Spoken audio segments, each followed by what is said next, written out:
malam I call you, you tak answer. You kata you keluar pergi dinner.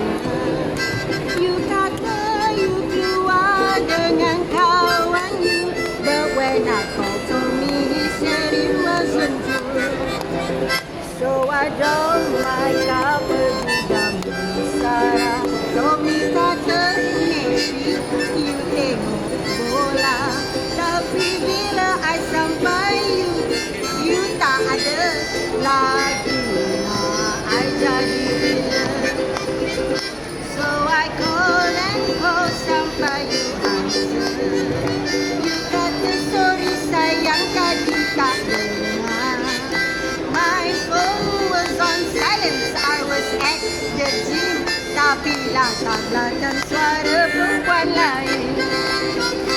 Sudahlah sayang, I don't believe you always know that the words were never true. Why am I with you? I pun tak tahu. No wonder lah my friends pun tak tahu.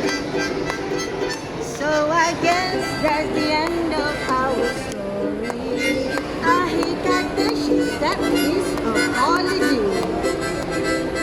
Tapi last kita dapat tahu she was cheating too with her ex-boyfriend's best friend, Tommy. Kentoi. Yay!